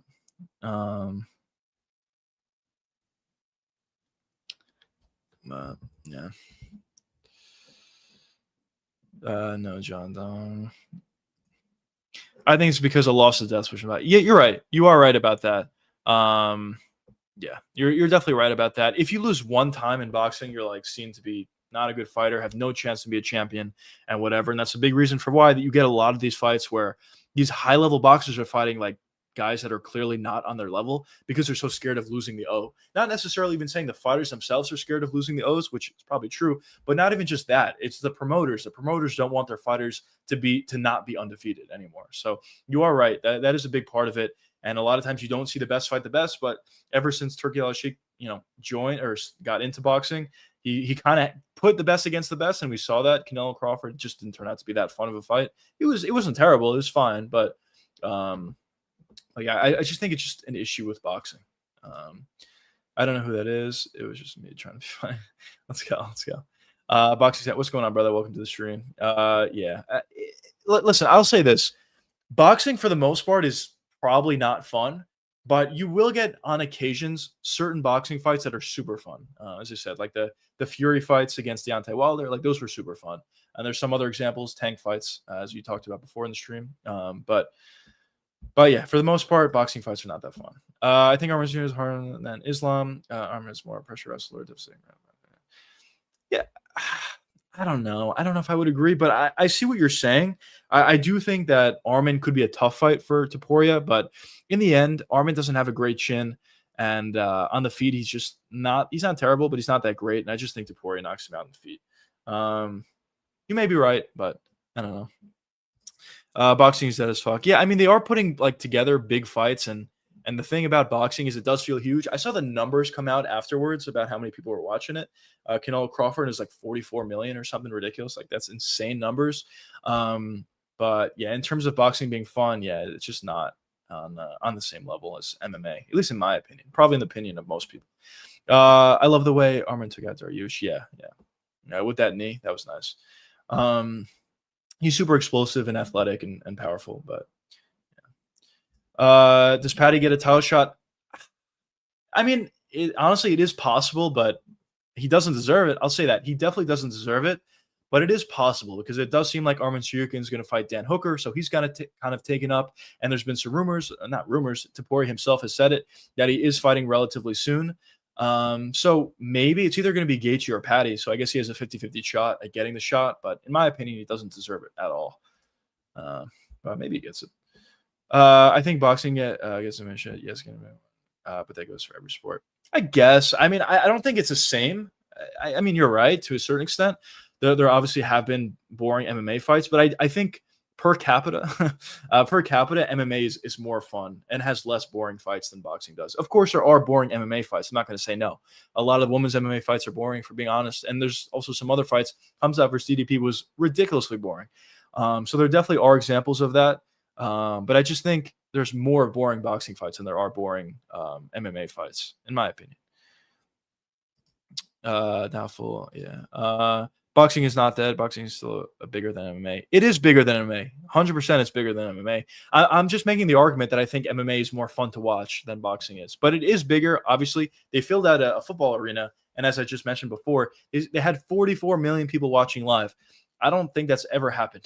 Well, definitely. It's never happened for any MMA event. So boxing is clearly bigger than MMA. But yeah. Maybe money wise, but not fanfare. Yeah, exactly. I completely agree with that. There's more people watching boxing, yes, and based upon that, boxing is bringing in more money, I guess, or not. I guess it definitely is than MMA, but MMA is more exciting, I would say. Kill Hazard's let's go. Man. What is your dream fight that's realistic? Mine's Yair versus Lopez. Yeah, I would say I think that fight makes all the sense in the world at this point. Yair versus Lopez. Obviously they had the beef. I thought it was a big misstep that they didn't give Yair, or they didn't put together Yair versus Lopez before. But now, because they're both both had a win in their most recent fight, just put the fight together. They have a beef, so I would agree with that. But if I had to give a different example than that, a realistic example, I would say, let's go through the rankings. I would say, I guess I would say Ilya versus Arman. I guess I would say that. Is there any other fights that I would prefer more? No, probably not. I'll say Ilya versus Arman just because it's a big test for Ilya. I think Ilya wins, but it's a big test, and I would like to see Ilya go up against a high-level wrestler before he moves up to 170 and potentially fights Islam Makhachev there. Is it just me, or do female fights in the UFC kill the momentum of the cards? Yeah, I would agree with that. Whenever there's a finish in women's MMA, it's like so surprising, but a lot of times they kind of just are boring, and I do agree with you. Listen, if a card is good, it's good, but I do kind of agree with you. Boxing is garbage. Yeah. A lot of times it is. Certain times it can be fun, but yeah. I'm not running to Borges wrestling defense until I see him against real. This is exactly why I want to see him versus Arman. And he will have the same Bob wrestling. He only does boxing, never starting kicks. Yeah. I don't know. We'll see, but this is exactly the reason why I want to see Topuria go up against a really good wrestler in Arman Tsarukyan, because it'll answer a lot of questions. As I said, I personally think he'll be fine. I personally think he's still going to win, stop takedowns, or get back up and find a finish. But that's why I want to see Topuria fight Arman. But we'll see. I don't know. Yair doesn't deserve a title shot. Definitely not. He'll have to fight again. I think him versus Lopez is the fight to make personally. Max versus Charles, that's a fight, yeah, I would like to see as well. I think that's probably going to happen if I had to say. If Charles beats, well, I don't want to say that. If Charles beats Fiziev, which I think he will, I think the fight after that will actually be Max versus Charles. If Charles loses to Fiziev, then maybe he'll retire, honestly. But if he beats Fiziev, I think that's a fight they will make. Yuri Roundtree, this fight is a banger. Nobody's talking about it. Yeah, that's probably one of the best fights of the year, for being honest. I really go back and forth on this. I love Yuri, but my gut just tells me Khalil Roundtree wins this fight. I don't know. It's obviously going to be a fight that's determined whoever lands first, but we'll see. I'll make a full prediction on this. I'll obviously think more about the fight, but early inclination kind of tells me Khalil. I wish the UFC would get rid of women they litter. That serves no purpose. I probably would agree with you, to be honest, but yeah, that just sounds harsh though. I know Ilya would eventually KO Lopez, but in what round do you think Ilya would do it? Probably later. As I said, Lopez has shown just such a ridiculously good chin. But probably like round 3 or round 4. If somehow Lopez, even if Ilya doesn't knock out Lopez, which I think is highly unlikely, but even if he doesn't knock out Lopez, he's going to win the fight. But if Lopez somehow doesn't get knocked out by Ilya fighting the way he does, taking huge shots along the way, I mean, he has the greatest chin of all time. Obviously, this fight's probably not going to happen because Ilya is not moving back down, for one, and for two, what's his face? Lopez is, well, maybe Lopez will move up, but he's not going to move up anytime soon. So, yeah, I don't know. But if I had to say, probably around 3 or 4. Alex Pereira said he wouldn't be as active like he used to. Yeah, he deserves that. He deserves not to be as active as he used to be for sure. So we'll see. I actually put a video about this today. I think if Alex loses against Magomed again, I think there's a chance he retires, but we'll see.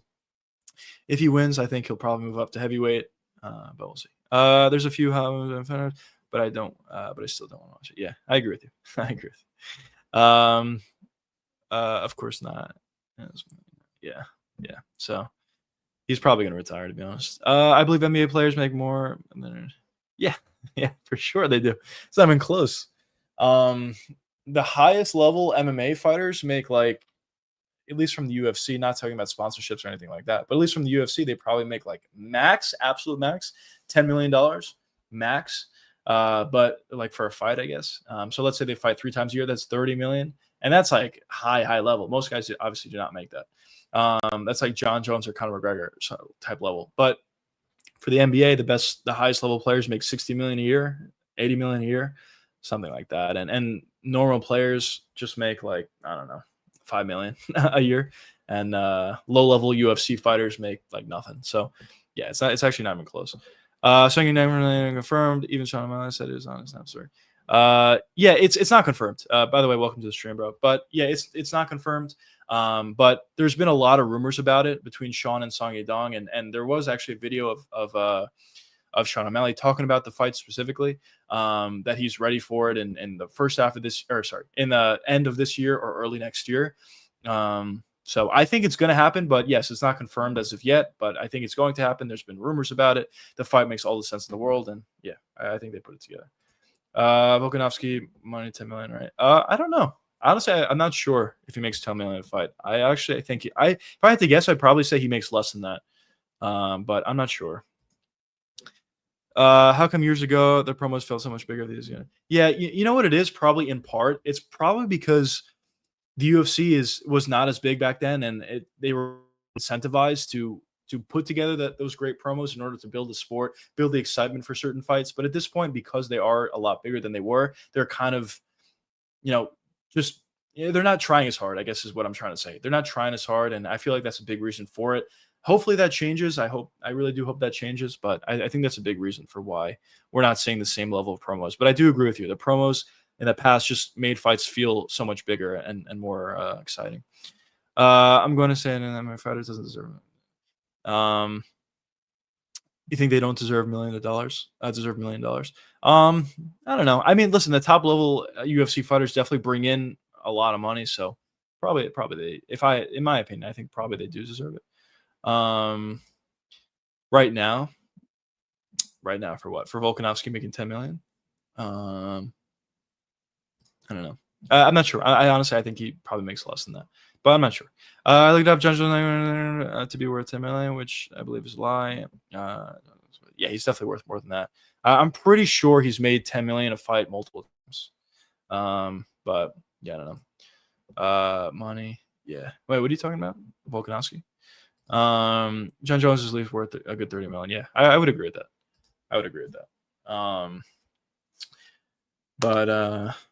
But yeah.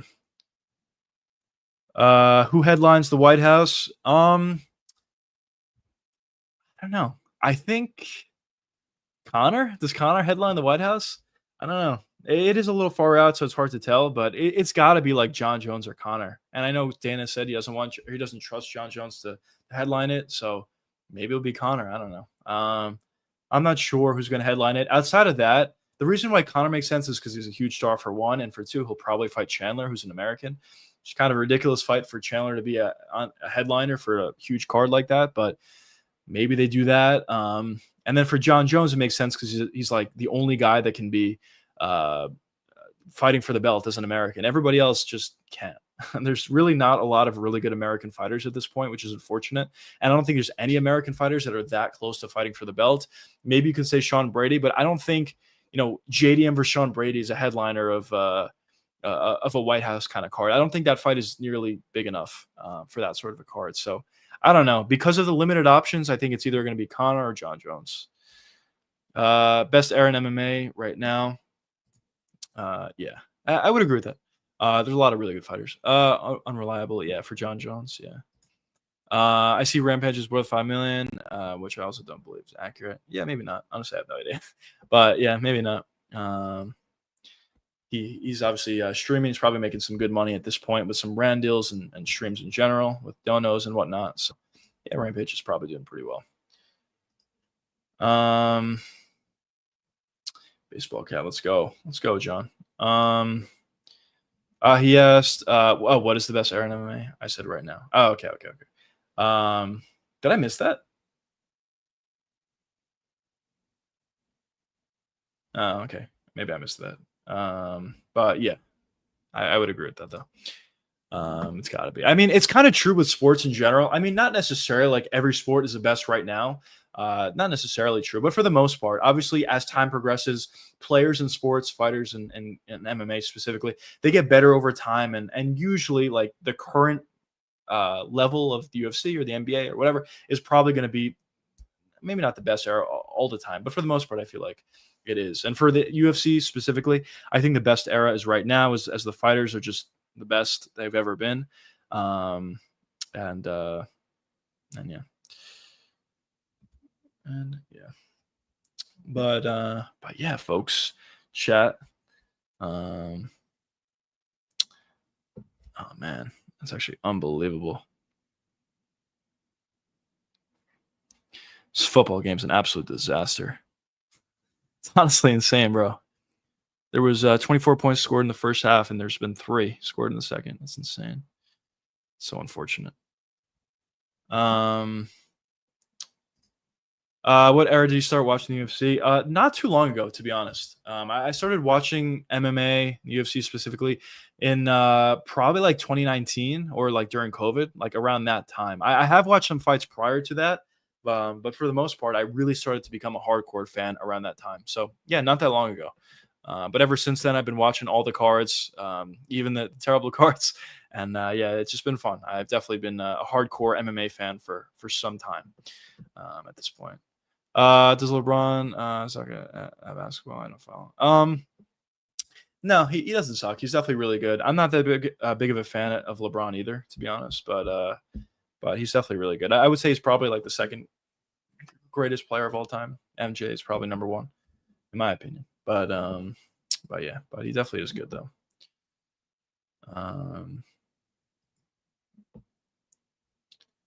But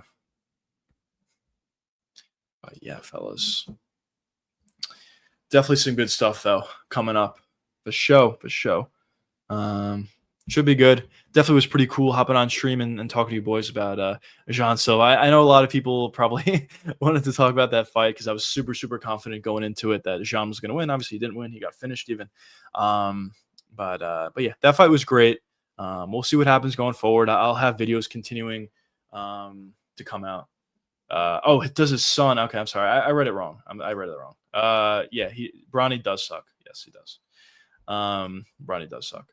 But yeah, I'll continue to have videos coming out. Obviously, I had a video come out today. I don't know if you guys have seen it.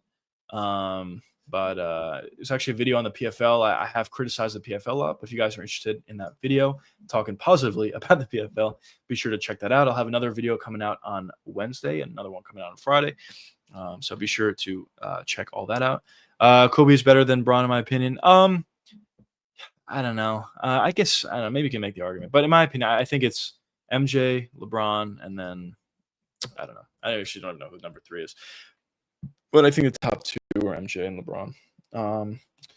But yeah, fellas, I hope you guys enjoyed the stream. I think I may hop off at this point. I'll answer some of your guys' questions if you have any. Here we go. I'll answer some of these. Volkanovski has found his new Max Holloway and Lopez to defend against potential threats. Yeah, I could see that. I could definitely see that. But for Volkanovski, I said this a bunch of times. I think he's probably just going to retire pretty soon. I think either he loses to Lerone Murphy and he retires, or he wins against Lerone Murphy and he retires. Honestly, I think either way, we're not going to see Volkanovski fight that much longer. He's been already, talking about it a little bit, the thought of retirement, and yeah. So I think he's probably going to retire pretty soon, but we'll see. And we'll see how Diego Lopez looks. Stephen McGregor is going to down as one of the goats once he retires. Yeah, he's definitely great. Night. Peace out, brother. Braun's 4-6 in the NBA Finals. Yeah, he is, but he's got he's got what's it called? He's got like great stats, or whatever, and he has won championships. But yeah, I'm not a huge fan of LeBron, so I don't mind criticizing him. But anyways, if you guys have any other questions, be sure to type it in chat. I will answer before I hop off stream at this point. But if not, I think I'm just gonna hop off.